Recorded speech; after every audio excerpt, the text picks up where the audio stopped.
The key turned easier than it should have. That was Caleb's first warning. He'd cut his Kansas City business trip short by a day, eager to surprise Mara and little Oliver. The house felt different the moment he stepped inside. Warmer, with unfamiliar cologne lingering in the air. Something expensive, masculine. Definitely not his aftershave. "Daddy! Daddy!" Oliver's voice erupted from the living room. His 3-year-old son came running, blonde hair bouncing, clutching something in his tiny fist. "Look what I found." Caleb knelt down, smiling despite the unease crawling up his spine. "What have you got there, buddy?" Oliver opened his palm. 7 colorful latex rings scattered across Caleb's hand. Purple, blue, red, yellow. His breath caught immediately. His throat began to tighten, the familiar warning signs of his severe allergy kicking in. "Where did you find these?" Caleb fought to keep his voice steady while his airways started constricting. "In Mommy's room, under the big bed. The scary friend left them there." Caleb's vision blurred slightly. Severe latex allergy, anaphylactic reaction territory. He'd made sure Mara knew when they first started dating. No latex anything in their house. Ever. It wasn't just preference. It was life or death. "Oliver, go wash your hands right now, okay? Use lots of soap and hot water. Scrub really good."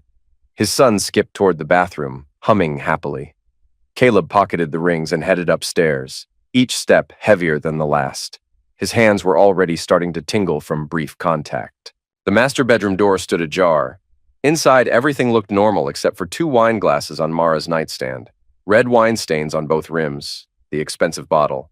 He checked the attached bathroom. A damp towel hung crooked on the rack. Mara always folded them perfectly.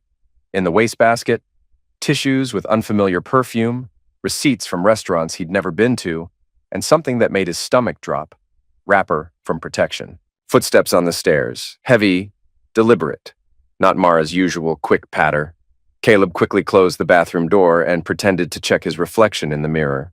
Through the thin walls, he heard whispered voices, then a back door closing quietly. "Caleb?"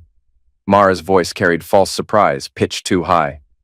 "You're home early." She appeared in the doorway, wearing a silk robe he'd never seen before. Black, expensive, with lace trim that screamed someone else's taste. Her hair was slightly messed, lipstick smudged, and she was breathing harder than she should be from just walking upstairs. "Flight got moved up," he said, studying her face in the mirror. "Thought I'd surprise you." "That's wonderful." But her eyes darted to the nightstand, then to the window, then back to him. Classic signs of deception. He'd learned to read people in his logistics job. "I was just taking a nap. Long day at school. Parent conferences ran late. Where's Oliver been while you were napping?" "Playing in his room mostly. You know how he is with his toys?" She moved closer, trying to position herself between him and the bed. "How was Kansas City? You finished the warehouse assessment?"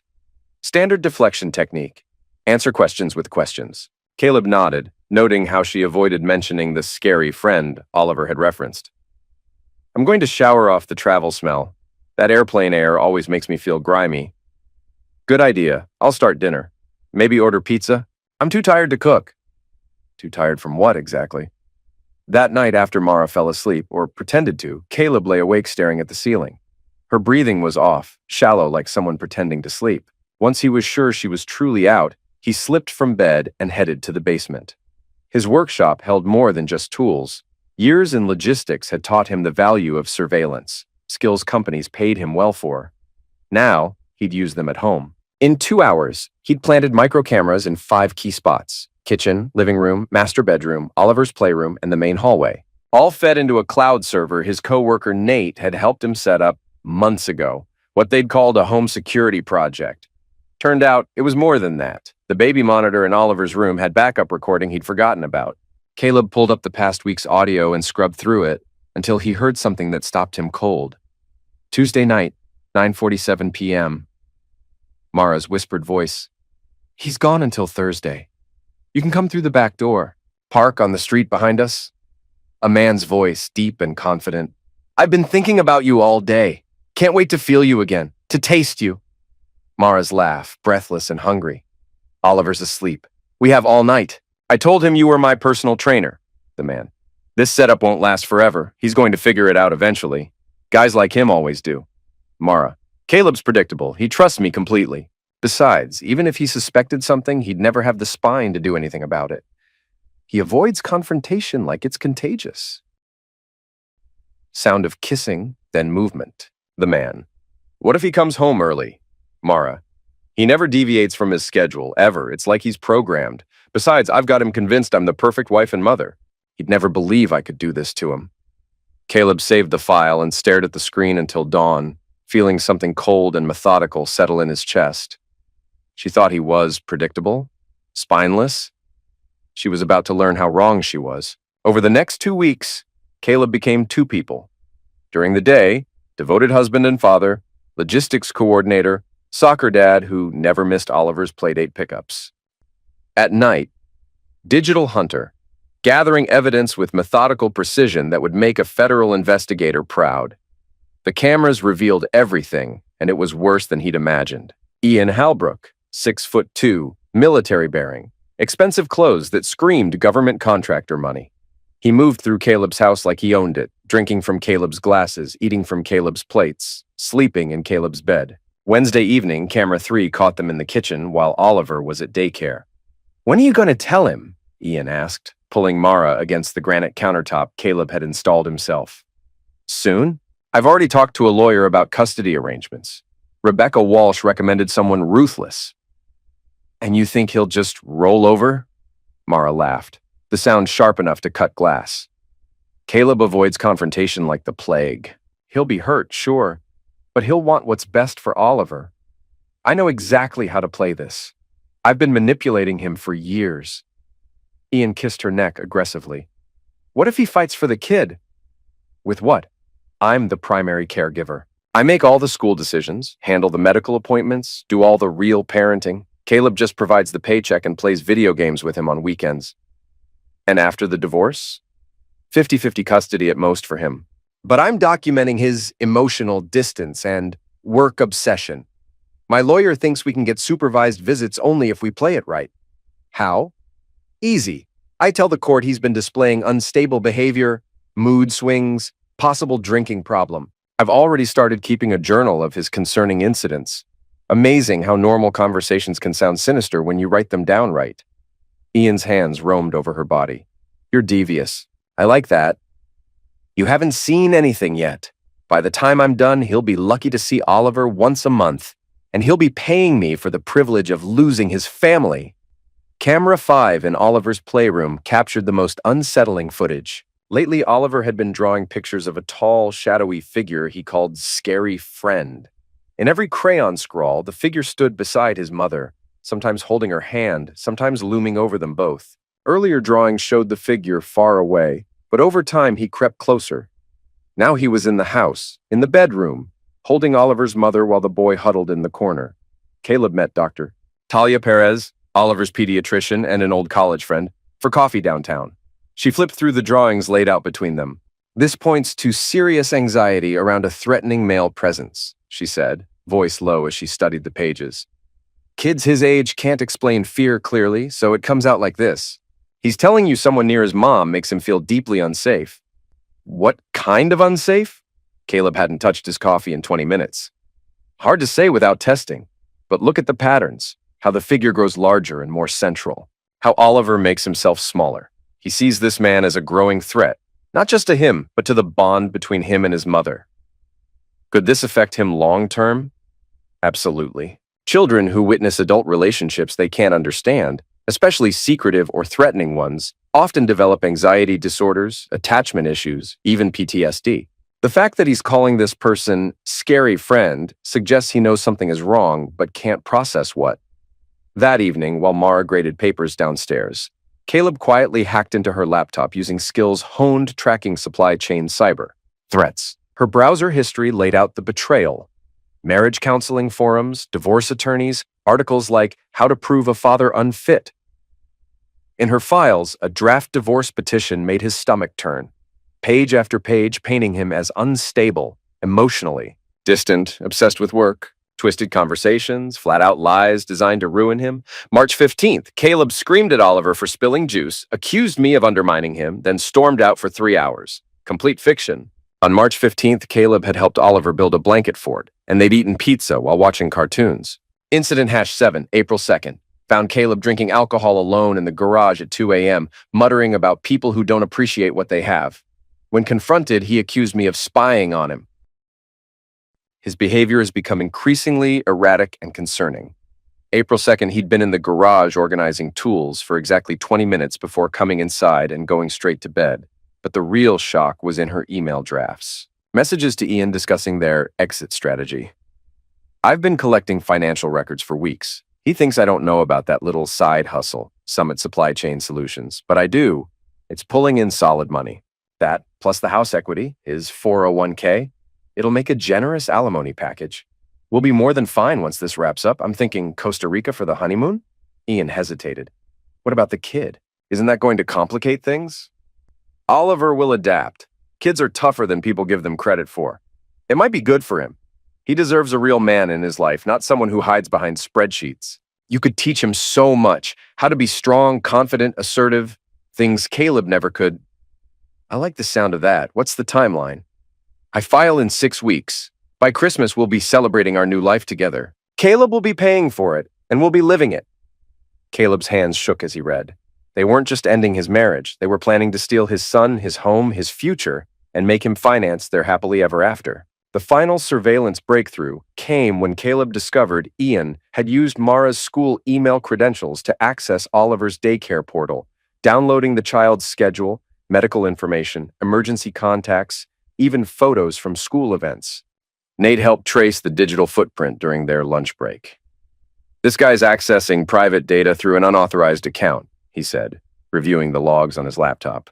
That's not just unethical, it's a felony if he's using it for personal gain or manipulation. Can we prove intent? Check the timestamps. He's pulling Oliver's info every Tuesday and Thursday, right before showing up at your house. He's using your son's daycare and medical schedule to plan the affair. That's not just creepy, it's a federal offense. Unauthorized access to a child's educational records crosses a serious legal line. What kind of penalties? Criminal charges, definitely. Loss of security clearance if he has one. Civil liability. This guy could be looking at prison time if we play this right. Caleb felt something dark and cold settle in his chest. They'd made a crucial mistake. Ian's military arrogance had led him to treat this like a mission where intelligence gathering was just another tool, but he'd crossed legal lines that would destroy him. Now it was time to turn the tables. Caleb told Mara he'd be in Detroit for 3 days, even showed her the fake itinerary Nate had helped him create, complete with flight confirmations, hotel reservations, and a detailed meeting schedule. His phone's GPS would show him checking into the airport hotel, attending meetings, living his predictable business traveler life. In reality, he parked his truck in Nate's garage and spent the day preparing. Zip ties, taser, portable camera equipment, backup recording devices. If Ian wanted to play soldier, Caleb would give him a war. Thursday night, 8:30 p.m. Ian's BMW pulled into the driveway like he belonged there. Caleb watched from the neighbor's hedge as the man strolled through the front door without even knocking, like he had his own key. Through the kitchen window, Mara greeting Ian with a passionate embrace that lasted 30 seconds. Oliver was nowhere to be seen, probably already asleep upstairs, completely unaware that a stranger was moving through his house like a predator. Caleb gave them 30 minutes to get comfortable, then used his garage remote to enter silently through the side door. He could hear them in the living room, soft music, clinking glasses, Mara's laugh pitched low and intimate. He moved through his own house like a ghost, avoiding the floorboards that creaked, staying in the shadows. Years of getting up early for work without waking the family had taught him every silent pathway. He found them in the living room, Ian's shirt already unbuttoned, Mara straddling his lap on the leather couch Caleb had bought for their first anniversary. Ian's hands were roaming over her body with the confidence of someone who'd done this many times before. "Evening, folks." Mara screamed, a sharp sound that cut through the soft jazz music. Ian shot to his feet with military reflexes, shoving her behind him and automatically reaching for a weapon that wasn't there. "What the hell are you doing here?" Ian demanded, scanning the room for threats and escape routes. "Mara said you were traveling until Sunday." "Funny thing about travel plans," Caleb said, stepping into the light. "Sometimes they change. Sometimes people lie about them to catch cheating wives and their boyfriends." Ian was bigger, clearly stronger, with the kind of disciplined muscle that came from military training. But Caleb had spent 2 weeks planning this exact moment, and surprise was worth more than size.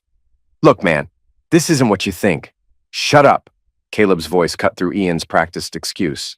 You've been in my house for 2 months, sleeping in my bed, eating my food, using my son's personal information for your sick little game, and now you're going to lie to my face about it? Caleb, please, we can talk about this, Mara started. Not yet, sweetheart. I'll deal with you after I finish with your boyfriend. See, Ian here thinks he's some kind of tactical genius, but he made one crucial mistake. Ian's eyes narrowed. What mistake? You used unauthorized access to obtain private information about a minor. That's a federal crime, and I've got digital proof of every single download. Ian's military training kicked in. He moved fast, lunging for Caleb's phone to stop any recording. But Caleb was ready. The taser in his left hand connected with Ian's ribs before the bigger man could close the distance. Ian convulsed and crashed into the coffee table, sending wine glasses flying. Red wine splattered across the white carpet. That's for touching my wife, Caleb said, watching Ian writhe on the floor. Before Ian could recover, Caleb zip-tied his hands behind his back with the efficiency of someone who'd practiced the motion dozens of times. Ian was still twitching from the electrical shock, unable to coordinate his movements. Caleb, stop. Mara lunged forward, but he pointed the taser at her. Sit down and shut up. Your turn comes later. He dragged Ian toward the garage, the bigger man's boots scraping against the hardwood floors Mara had insisted on installing. Caleb, you can't do this! Mara followed them, her silk robe falling open. This is crazy. You're not this person. Actually, I can. He's trespassing. He's accessed private data illegally, and he just attempted to assault me. I'm making a citizen's arrest, which is perfectly legal in Illinois. In the garage, Caleb secured Ian to the heavy workbench with additional zip ties and set up a camera on a tripod. Professional lighting, multiple angles. This needed to be clear and admissible. Here's how this works, he said as Ian struggled against the restraints. You're going to tell me everything. Every detail of your relationship with my wife, every time you've been in my house, every piece of information you've stolen about my family. Go to hell! Ian's voice was hoarse, but defiant. Caleb held up the taser again. I've got all night, Ian. And unlike you, I actually have a legitimate reason to be here. This is my house, my family, my life you've been playing with. You're making a huge mistake.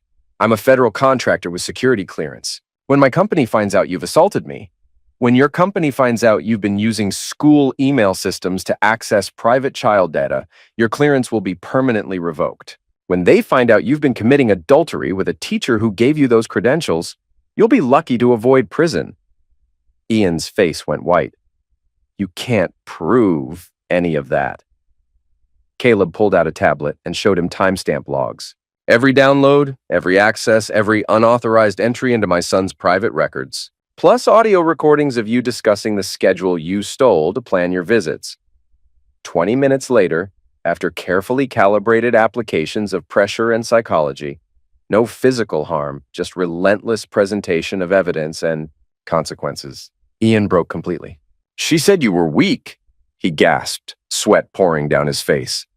Said you'd never fight for anything, that you'd just roll over and take whatever she decided to give you. Keep talking. We've been meeting here for 2 months. She gave me the garage code, the security system bypass, everything.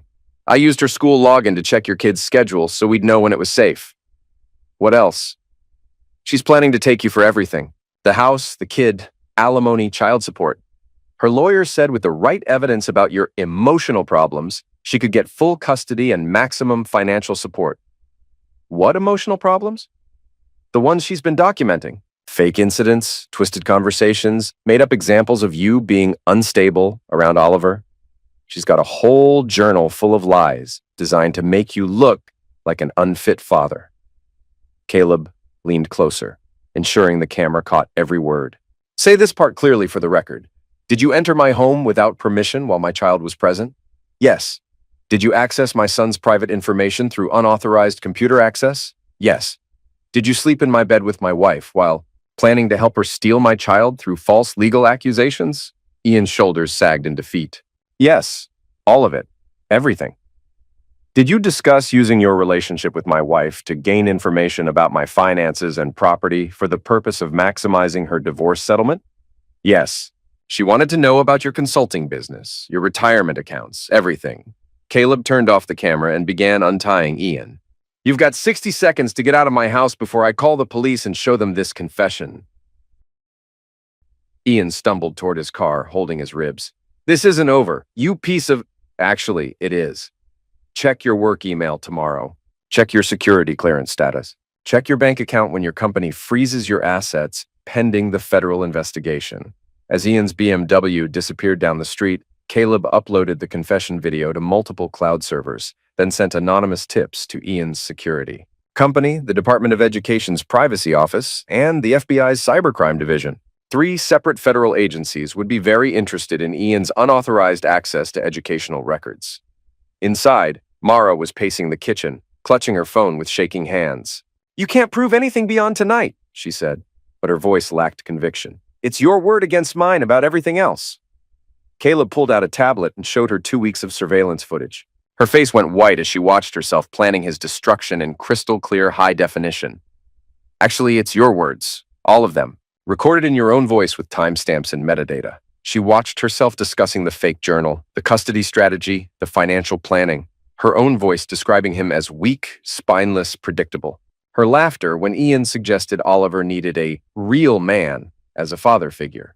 "The lawyers will explain that Illinois is a one-party consent state for recordings," Caleb said. "Everything you've said in this house is admissible in court.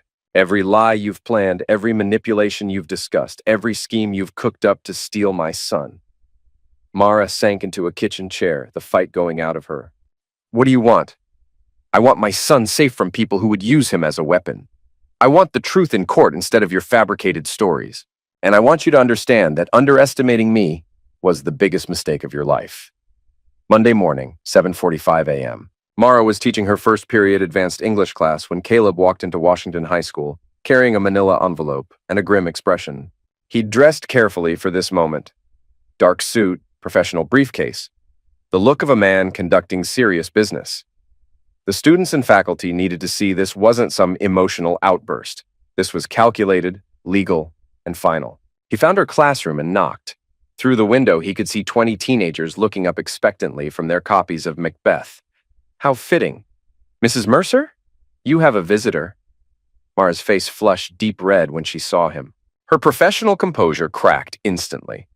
"This isn't appropriate, Caleb. I'm working. You can't just..." "So am I."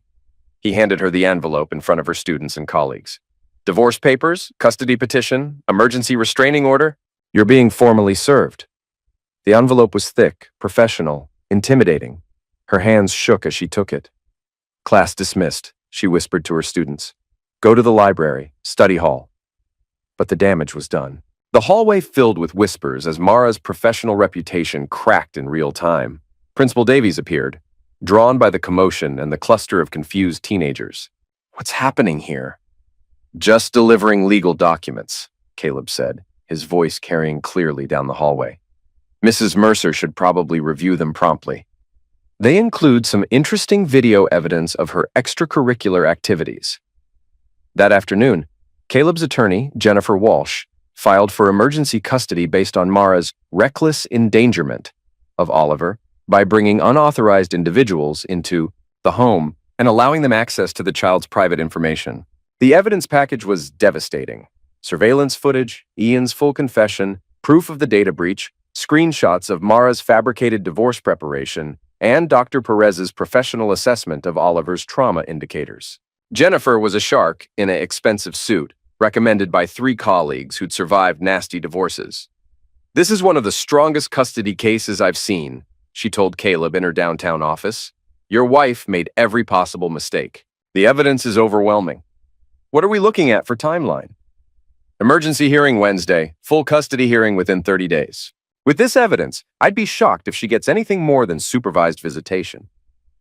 Wednesday morning brought the first court hearing. Judge Patricia Coleman, a stern woman in her 50s known for her no-nonsense approach to family law, reviewed the preliminary evidence with obvious displeasure. The courtroom was packed. Mara sat at the defendant's table looking smaller than Caleb had ever seen her. "Mrs. Mercer," Judge Coleman said, "can you explain why a man with no legal relationship to your child was accessing his daycare records?" Mara's lawyer, David Brennan, looked flustered. He was young, inexperienced, probably all she could afford on short notice. Your Honor, my client was unaware of any improper data access.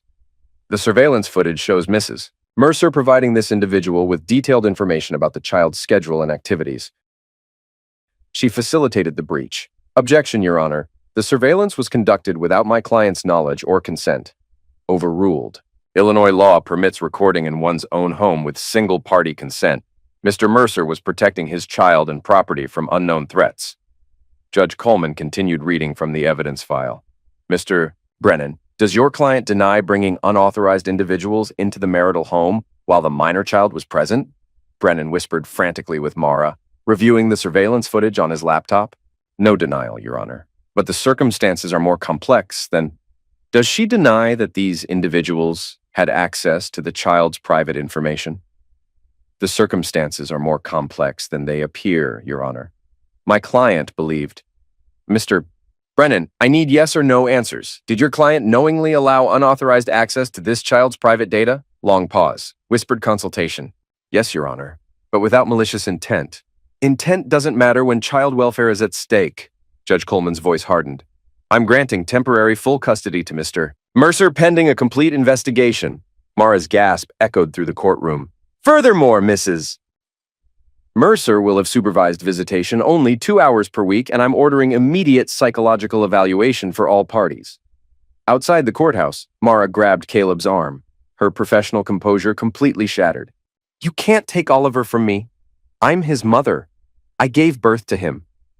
You should have thought about that before you let your boyfriend steal his personal information and use it to plan your affair. It wasn't like that. Ian never meant any harm. We were just... Ian's been fired from his security job and is under federal criminal investigation. His clearance is permanently revoked. Every client contract he had access to is being reviewed for potential breaches. The FBI is involved now. Mara's face crumpled. You destroyed his career, his whole life. He destroyed his own career when he used my son's data to plan his affair with my wife. Actions have consequences, Mara. You taught me that. We can fix this, Caleb. We had something real once. Before all this started, we were happy. We can rebuild... No, Mara, we're done. You made your choice when you decided I was too weak to fight back. Turns out you were wrong about that, too. The next morning, the local newspaper ran the story. Teacher suspended after custody battle reveals data breach. By noon, it was trending on local social media. By evening, parents were calling for Mara's permanent removal from the school district. The school board scheduled an emergency meeting. The teachers' union declined to provide representation after reviewing the evidence. Mara's teaching career was effectively over. 2 months later, the final divorce hearing concluded with Judge Coleman's scathing assessment of Mara's conduct. The courtroom was packed again. This had become the most talked-about custody case in the county. Mrs. Mercer, Judge Coleman said, your actions endangered your child's welfare, violated his privacy, and demonstrated profound lack of judgment. Your husband's evidence shows systematic deception and manipulation designed to destroy a father's relationship with his child. Mara's new lawyer, Brennan, had withdrawn after the state bar opened an investigation into his pre-trial strategy, made a last desperate attempt. Susan Martinez was better than Brennan, but had been handed an impossible case. Your Honor, my client acknowledges serious mistakes, but maintains her fundamental right to parent her child. She's completed the required therapy and parenting classes. A right that must be balanced against the child's best interests. Mrs. Mercer's psychological evaluation reveals narcissistic personality traits and an inability to prioritize her son's needs over her personal desires. Dr. Perez had been thorough in her assessment. The subject shows little genuine remorse for her actions and continues to minimize the impact on the child. She views the child primarily as a tool for financial security rather than an individual with his own needs. The custody decision was final. Caleb received primary physical and legal custody. Mara was granted supervised visits twice per week for 6 months, with potential for expanded access pending successful completion of additional parenting classes and continued therapy. The court finds that Mrs. Mercer's judgment is fundamentally compromised, Judge Coleman declared. She exposed her child to criminal behavior, violated his privacy, and attempted to weaponize false allegations for personal gain. Such actions are incompatible with responsible parenting. The financial settlement reflected that. The marital home would be sold, with Caleb awarded 70% to ensure stable housing for Oliver. Mara's pension was split evenly, but most of her savings had already gone to legal fees. As for Summit Supply Chain Solutions, the side business she tried to conceal, It remained entirely Caleb's, and turned out to be worth far more than she realized. Her career unraveled almost immediately. The school board voted unanimously to fire her. The state revoked her teaching license pending ethics remediation and a psychological evaluation. Parent groups shared clips from the surveillance footage, Ian entering the house while Oliver slept upstairs, and the story spread fast across local feeds and parenting forums. Ian disappeared. His apartment was empty, lease broken, phone dead. When he skipped his court date for federal data theft charges, a bench warrant was issued. The FBI flagged him in their cybercrime database, and his security clearance was permanently revoked. Guys like him always run when the consequences get real, Jennifer explained, but he'll never work in security again. One background check and his criminal record will end any hope of legitimate employment. The final confrontation came on the courthouse steps after the sentencing. Mara approached Caleb one last time as he loaded Oliver's car seat into his truck. She looked older, smaller, defeated. "I know you hate me," she said, "but Oliver deserves to know his mother. He needs both parents. Oliver will know his mother. The supervised visits will continue as long as you comply with the court's requirements. 2 hours a week isn't enough. I carried him for 9 months. I gave birth to him. I loved him before you even held him." Caleb studied her face, seeing the manipulation attempt even now. "You loved the idea of him, but when it came time to choose between his well-being and your desires, you chose yourself. Every single time. That's not fair." "Fair?" Caleb's voice carried 2 months of suppressed rage.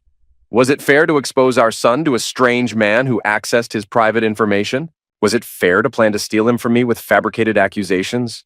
Was it fair to let Oliver see you with another man and call him the scary friend? Was it fair to plan to use my own money to finance your new life with your boyfriend?" Mara's composure finally shattered completely. "I made mistakes. People make mistakes. That doesn't mean I don't love my son." "Love isn't enough anymore, Mara. Trust is broken. Security is gone. Oliver's stability matters more than your feelings." She tried once more, grabbing his arm. "What if I ended it with Ian permanently? What if I proved I could change? What if I went to therapy for real this time? Ian's already gone, and you proved who you really are when you thought no one was watching. You proved it with your own voice, in your own words, planning to destroy your son's relationship with his father. The surveillance was illegal. You had no right. I had every right to protect my child in my own home, and everything you said was admissible because it was true." Mara stepped back, her eyes hard. "This isn't over. Oliver will figure out what kind of man you really are. He'll see that you destroyed his family. Oliver already knows what kind of man I am. I'm the one who protected him from people who would use him as a weapon. I'm the one who put his safety above everything else. And someday, when he's old enough to understand, he'll know exactly why his mother only gets supervised visits." 6 months later, Caleb and Oliver stood at the edge of Lincoln Park, watching ducks on the pond. Oliver had grown quieter since the custody change, but his drawings no longer featured scary friends. Dr. Perez said the therapy was working. He was beginning to process the trauma and understand that the instability wasn't his fault. "Daddy, why doesn't Mommy live with us anymore?" Caleb knelt beside his son, choosing his words carefully. "Sometimes grown-ups make choices that change everything.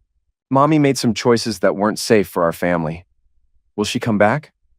She'll visit you regularly, but our home is just you and me now. Is that okay?" Oliver nodded solemnly, then brightened. "Can we feed the ducks?" "Absolutely." Oliver ran ahead, laughing at the ducks, finally free from scary friends and adult games he never should have witnessed. His drawings now showed happy families, bright suns, and houses with strong foundations.